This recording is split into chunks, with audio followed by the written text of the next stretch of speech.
Chairwoman, I would like to ask for unanimous consent to enter something into the record. So what is it? It is a report from the Congressional Research Service, nonpartisan CRS, that lays out the rules and the law for firing inspectors general, which of course look into waste, fraud, and abuse. And Without objection. Thank you. And that rule requires, for the law to be followed, for Congress to be notified with 30 days and a reason for firing inspectors general to give Congress a chance to overrule that. And that's the law. So thank you for entering that into the record. Madam Chair. Without objection, the materials Mr. Jack cited are also submitted for the record. I now recognize. Yes.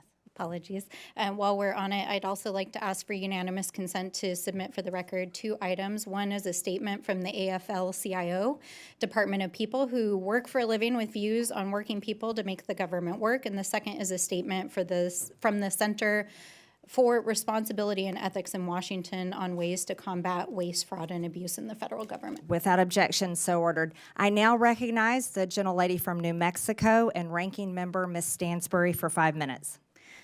All right. Well, thank you, Madam Chairwoman, and thank you once again to all of our witnesses for being here to testify. Thank you to my colleagues. We are going to have so much fun in this committee, this Congress. I actually appreciate the video that was shown just a few moments ago because when I worked at the Office of Management and Budget, I actually worked on the waste EO that was referenced that President Obama signed. But there is one fundamental difference between the presidents and vice presidents that were shown on that video and what's happening today, and that is that they followed the law. So my colleagues across the aisle who are asking us to get out of the way and stop trying to block things in the courts, let me tell you, we do not work for an unelected billionaire like apparently this guy does. We work for the American people. And so if an unelected, unvetted individual private citizen is hacking our government systems, breaking the law, firing federal employees, dismantling statutorily created agencies, withholding funds, we are going to fight you in the courts.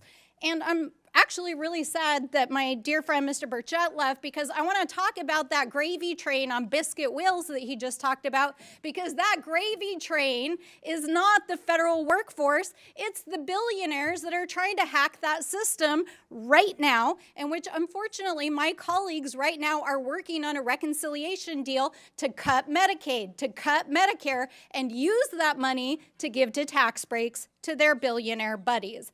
That is the gravy train that is actually going on here. But because this is the Oversight Committee, let's do a little bit of oversight. For the last several weeks, I've been talking to Treasury and OMB officials to try to get to the bottom of why Elon Musk and his team are trying to hack the Treasury payment system, because this is a completely nonpartisan system that literally just pays the bills of the federal government. So why are they so eager to hack this system?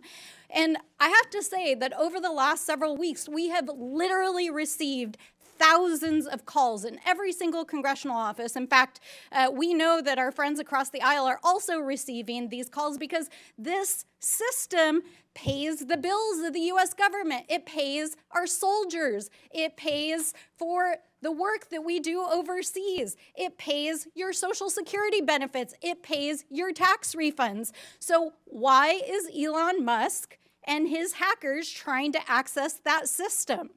And why did a senior civil servant who had overseen this system for over 30 years get asked to stand down after a 25-year-old intern working for Elon Musk tried to get access to the code for that system?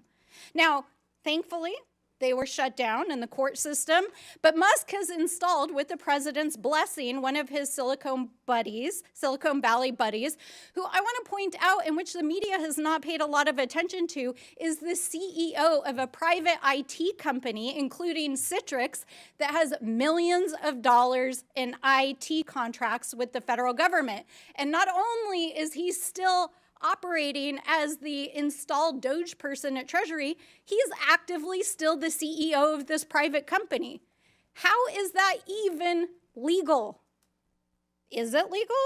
I don't think it's legal because the federal court is trying to shut this down. We also know that that 25-year-old software engineer, in violation of the court order, was actually given access to modify the code. So what is going on here?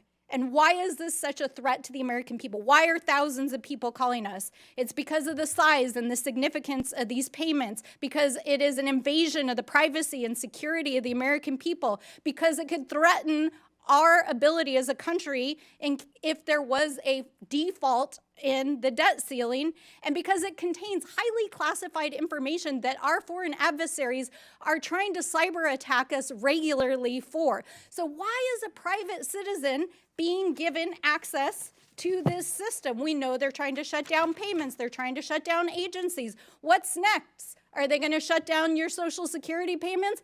We don't know, because they have no oversight, and Elon Musk will not come in front of this committee. And in fact, the Treasury folks are saying this is the biggest insider threat they've ever seen in the history of the agency. So we are sounding the alarm, and no matter how many executive orders that Donald Trump signs or how many tweets that the VP sends, you cannot rewrite the Constitution, and we are going to hold you to account. I yield back.